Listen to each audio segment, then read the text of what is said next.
We have finally figured out the plot of Avengers Doomsday, and we know why the Avengers, the X-Men, and the Fantastic Four are about to team up across universes to take on Dr. Doom. The Council of Kangs, the Ten Rings Beacon, the Space Crisis, and more are all about to come to a head. Hey, welcome back to ScreenCrush, I'm Colton Ogburn, and we have pinpointed 7 post-credit scenes from the Multiverse Saga that have perfectly set up exactly what will be happening in Avengers Doomsday. And hey, thanks to Rocket Money for sponsoring this video, more about them later. By the way, ScreenCrush is on all major podcasting platforms, and we have a merch store with lots of fun designs that I cannot wait to tell you about a little later in the video. Now, full disclaimer, we do not cover leaks here on the channel. Doug does not tolerate it. Yeah, if you want to leak, do it at home in that weird chair that humans use for some reason. Yeah, and I do everything that I can to make sure that I don't see leaks because, one, it makes writing theory videos almost impossible and kind of boring if you already know everything. But having said that, I do not consider set photos and videos that are shared by cast and crew to be leaks. And I'm not going to sit here and pretend that I haven't seen some of the publicly available social media posts by some cast and crew. Posts that have contributed to my thought process about the plot of the film. Now don't worry, I will issue a potential spoiler warning before I show you anything like that. So let's get started. This is the plot of Avengers Doomsday. So in an interview with the directors of the film, the Russo brothers, they stated that Tony's snap in Endgame is directly connected to Dr. Doom, and this is why RDJ was the only actor that could play this version of Doom. We think that this is a hint that Avengers Doomsday will have a cold open featuring Doom's origin and explaining why he looks like Tony Stark right from the jump. Doomsday will open where the last Avengers movie ended, Tony's ultimate sacrifice. And I am Iron Man. Now, something the Multiverse Saga has been doing is giving us a lot of new stuff that feels like it's not as interconnected as the previous saga. But something I think that Doomsday is going to do is finally begin to connect all of these dots. And one thing that Doomsday is unfortunately going to be in desperate need of is a lot of exposition, which I cannot stand. But I really only hate exposition when it's noticeable and poorly done. It also resulted in the president-elect's estrangement from his daughter, Dr. Betty Ross, Bruce Banner's ex-girlfriend. There are ways to make exposition work within the story without feeling like you're force-feeding information to the audience. And Marvel has proven this with one of the most important shows in this entire multiverse saga, What If? Follow me and ponder the question, what if? Each episode of What If opens with Uatu the Watcher explaining the history of the universe or timeline that we're about to embark on a story within. And I think that is the perfect way to kick off Doomsday and catch everyone up without it feeling like a previously on the MCU. Doomsday could open with Endgame's final battle and Tony snapping, but in the sky we can see the Watcher and he begins to narrate. After Tony says, "I am Iron Man," we can hear the Watcher say, "but not in every universe." The Watcher will then go on to remind us of the Avengers' big time heist to save the universe, Tony's sacrifice, Steve's mission to return the stones, and deciding to stay back in time with Peggy. And in doing so, that will also remind the audience about the concept of splintering timelines, which remember was actually introduced in Endgame. The Infinity Stones create what you experience as the flow of time. Remove one of the stones, and that flow splits. This is also when the Watcher can remind everyone of Loki escaping with the Tesseract, taking over the TVA, learning about himself and becoming a hero, and making a sacrifice to save the multiverse. And this reminder of a villain becoming a hero could perfectly lead into the next step of the narration, the idea of a hero becoming the villain, reminding general audiences who maybe haven't seen every single show and movie how this whole multiverse thing works. Now, one thing about this, Doug, what's going on? I can't see. Oh, I'm sorry, other guy. Let me get those boxes for you. There, is that better? Yeah. Yeah, I'm sorry about that. I just been buying a bunch of stuff off the internet. Doug, you have to stop spending money like this. I mean, I used to be the same way. I always had trouble sticking to a budget and keeping track of my finances. Like, about a year ago, I realized that I was spending about $55 a month in subscriptions that I had forgotten all about. But how do you even find out? Did you pay a lot of money to hire a team of financial experts to bust open the books and tell you what was wrong? No, man, I used Rocket Money. They're the sponsor of this video. You see, Rocket Rocket Money is a personal finance app that lets you manage your subscriptions, lower your bills, make a custom budget, and grow your savings all in one place. Rocket Money has helped its members save up to $740 a year when you use all the app's premium features. They've also helped members save over $500 million in canceled subscriptions. Like right now, I am really trying to build up my savings, and Rocket Money is the perfect tool to help me. They automatically analyze your accounts to determine the best time to save, so I can reach my goal faster. I can choose my savings goal, the frequency, and watch my savings start to grow. Rocket Money even scans my bills to find savings. They can even help negotiate your bills for you. From internet service to cable and phone bills, no more customer service calls. The app negotiators go to work for you to try to get the best possible rate. But most importantly for you, Doug, Rocket Money lets you create a customized budget in seconds. You'll get notified about upcoming charges. Like, get this, one time I signed up for a trial for a service, forgot about it, and then they would have charged me $2,600 for a year-long subscription. But instead, Rocket Money alerted me about the charge before it happened. So, to try Rocket Money out today and unlock more features with premium, head to rocketmoney.com/ScreenCrush or click the link in the description below. It's a great tool to help you save money that you may not even realize you're spending. You can find the link below. Now, back to what I was saying. So, in many ways, Avengers Doomsday is going to serve as a direct sequel to Avengers Endgame, picking up not only on Tony's sacrifice, but also that concept of splintering realities that was first introduced in Endgame. We also think this could be the film that finally addresses this scene from Endgame. My wife's expecting. How far along is she? I don't know.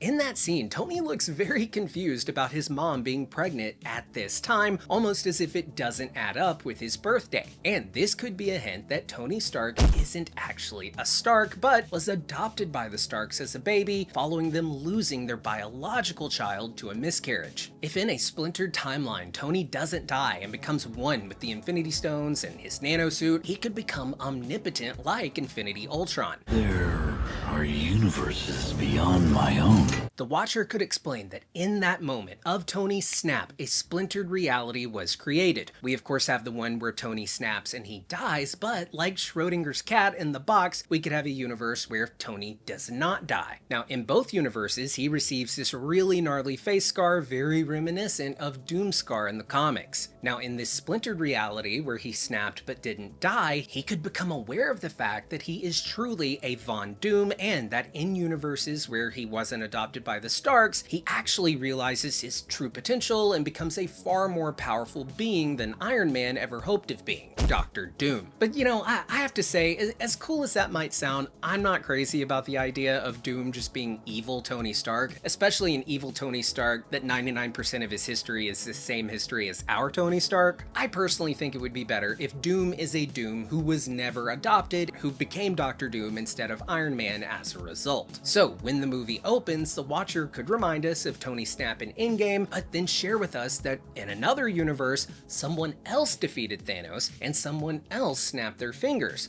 Dr. Victor Von Doom, a being so powerful with his tech and his sorcery that he was able to survive the snap despite receiving some severe scarring. But here's the catch, this Tony guy who died from the snap in our universe and this Doom guy who survived the snap in his universe, they're the same guy, they just went very different paths in life from birth. But a multiversal constant that happens in almost every universe is that this guy always snaps away Thanos. And that is a perfect way to convey to the general audiences that maybe haven't seen every single thing Marvel's been putting out, this entire theme of the Multiverse Saga, and that theme being choice, and how choices dictate on a multiversal level the person that you become. And this would also show how the choices of others who came before you can also change your entire course of life before you're even born, that of course playing into this concept of free will that the Loki series tackled. So remember, Avengers 5, which is now Doomsday, it was originally set to be Avengers the Kang Dynasty. Reportedly, we were going to see different teams of heroes going up against different teams of Kang variants, specifically Immortus, Ramatut, and the Centurion that we met in the post-credit scene of Quantumania. They're beginning to touch the multiverse, and if we let them, they will take everything. Now, in that post-credit scene, when we hear Ramatut say, You sure He's dead. If it wasn't true, I wouldn't call you. Must really eat you up that you're not the one who killed him. It was assumed at the time that they were referring to the death of Kang the Conqueror when he was sucked into his multiversal engine core at the end of that film. But I think that was a misdirect. I think they were actually referring to He Who Remains and his death at the hand of Sylvie. And when Immortus comes in and says, None of us killed him, they did. he wasn't referring to the Ant family and their defeat of Kang, he was referring to the people of the Sacred Timeline. Yeah, you lost me. Okay, so the Sacred Timeline, remember, that's the mainline MCU, Universe 616, and Deadpool and Wolverine even labeled it as such here. Universe 616 and the Sacred Timeline are one single universe, and within that universe, there are parallel timelines that follow a strict storyline so that they don't branch out or run into each other. And when they do branch out, they are pruned. You know what would happen if we didn't prune the timeline? What? Chaos. Death. And yes, it was established in What If Season 1 that more than one timeline can exist within a single universe, and that universes and timelines are actually different things, and we have a whole video about how the Marvel multiverse works coming out soon, so stay tuned for that. Anyway, the Sacred Timeline, the universe that was overseen by He Who Remains, it existed separate from the wider Marvel multiverse. It didn't intertwine with any other universes and was completely a separate entity that had been isolated away from all other realities. He Who Remains says as much here. Once I isolated our timeline, all I have to do is manage the flow of time and prevent any further branches. So the Sacred Timeline was essentially a universe that had been cloaked and hidden away from the rest of the multiverse, and He Who Remains was able to keep it a secret by making sure that no timeline from his universe branched beyond this red line that we've seen on the TVA screens. That red line represents the barrier between their universe and the rest of the multiverse. And this is what kept Universe 616, the Sacred Timeline, safe from the Council of Kangs. But now with He Who Remains dead, and the Sacred Timeline splintering, it began to Touch the multiverse. Yeah, but didn't the Kangs say they were talking about the exiled one? Yes, and that is because He Who Remains is the exiled one. The Kang the Conqueror from Quantumania, who was banished to the 616 adjacent realm, aka the Quantum Realm, that Kang would go on to become He Who Remains. Now, in Loki Season 2, we saw that the Sacred Timeline began to die when it started joining the rest of the multiverse. That is until Loki stepped in and formed a tree that could grow alongside the rest of the multiverse, and its branches could intertwine freely with a forest of other multiversal trees. And this isn't just my theory. Kate Herron, the director of Loki Season 1, has confirmed that this is how the Marvel multiverse works. And I think that Loki, at the center of time, holding the multiverse together, is connected to the post-credit scene from Shang-Chi with the beacon within the 10 rings. What is it? A beacon. They're sending a message. If you look closely, the beacon looks identical to this shot of the tree turned on its side from the Loki 2 finale. The 10 rings are a map to Loki, a map that the Avengers will use to get to Loki before Doom. So while Loki is doing his best, he's honestly in over his head. He thought he bested the devil he knew by beating He Who Remains and allowing for the Sacred Timeline to have free will and join the rest of the multiverse, but what he and the TVA didn't seem to understand was just how cataclysmic and seemingly unlikely to survive a multiverse is. An ever-growing multiverse is destined to get so dense with universes that it collapses on itself, aka the Big Crunch, the opposite of the Big Bang, and theoretically the Big Crunch, a concentration of a lot of mass and energy in a single small space, would cause a new Big Bang and give life to a new multiverse, which would begin the cycle all over again. And that is a concept that we were introduced to with Galactus in Fantastic Four First Steps. Galactus is from a previous version of the multiverse. So, with He Who Remains gone and Loki holding the strands of time together but not actually controlling anything, the only overseers of the multiverse at this time would be that Council of Kangs. But for both in-universe reasons and real-world reasons regarding Jonathan Majors' ouster, But there's no need to talk about that, eh? Doom will now single-handedly deal with this Council of Kangs that would throw threaten his rule. You know that scene in The Rise of Skywalker? Somehow Palpatine returned. No, not that one. The one where Rey and Palpatine cause that big blast of lightning that kills Palpatine and his arena full of sympathizers. I think that that is what we could see, or maybe even just hear about having happened in the early moments of Doomsday when we were seeing Doom rip through his enemies across existence. I'd love to even learn that this particular Doom variant is a Doom that splinters from Universe 616 and who was one of the beings that He Who Remains feared the most, and part of the reason he policed the sacred timeline so harshly to make sure that this Dr. Doom guy never came into being. I've theorized before that He Who Remains may have even written the storyline that resulted in Victor Von Doom becoming Tony Stark, that way he can never become the major threat that Doom would be. But now, with He Who Remains gone and Loki letting things just happen, that Doom can now come back into being, and the Council of Kangs likely know how dangerous this Doom is going to be, and that he will come for them and the rest of the multiverse. If we let them, they will take everything we built.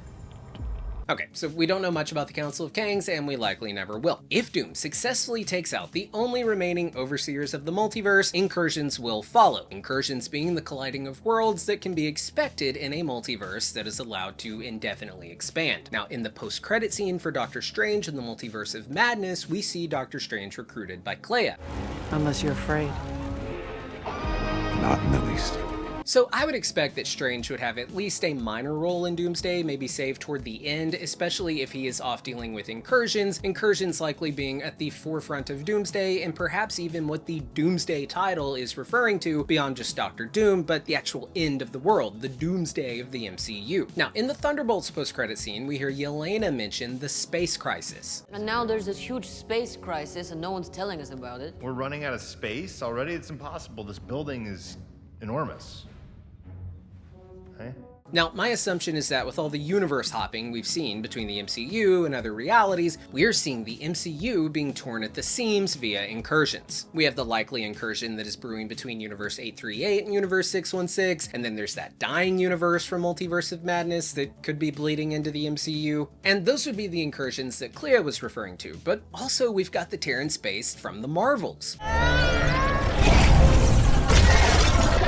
Now that resulted in Monica Rambeau getting stuck in the Deadpool Fox X-Men universe. You somehow crossed through a tear in space-time.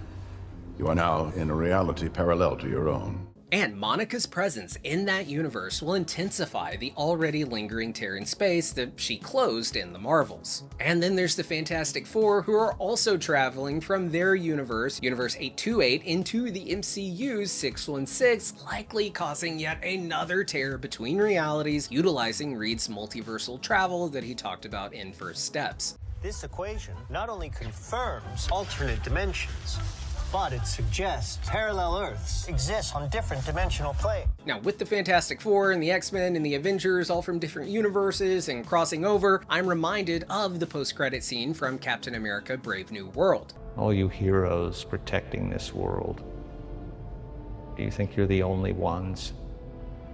Do you think this is the only world? The leader and his big brain were able to foresee the likelihood of the existence of the multiverse and the war that would brew between these realities. So that brings us to why we are seeing the Fantastic Four enter the MCU in that Thunderbolts post-credit scene. Well, the answer lies within the Fantastic Four post-credit scene, where we saw Doctor Doom in the flesh having come for Franklin Richards, likely kidnapping him and using Franklin's connection to the power cosmic, which we were introduced to in First Steps, a power so great that Franklin is able to create entire universes with his mind, which will play a major role in Doomsday and Secret Wars as well. And hey guys, by the way, be sure to check out our merch store, ScreenCrushMerch.com. We have a great Fantastic Four inspired collection, as well as the I Hate You 3000 and many other marvelous shirts for you to check out, link in the description below. Okay, so let's recap. We open with the introduction of Doom and his connection to Tony Stark. We'll see him kidnap Franklin and book it across the multiverse. multiverse. The Fantastic Four will then rip through space after him and find themselves in the MCU. There we will see the new Avengers leap into action as the Fantastic Four's rocket lands in the Hudson River Sully style. We'll also see Spider-Man swing in to investigate, and this is where the new Avengers and Spider-Man will meet the Fantastic Four for the first time and invite them back to the tower to talk. Bucky will then call Sam Wilson, much to the chagrin of his other teammates, and echoing how Tony called Cap at Infinity War despite them not being on good terms.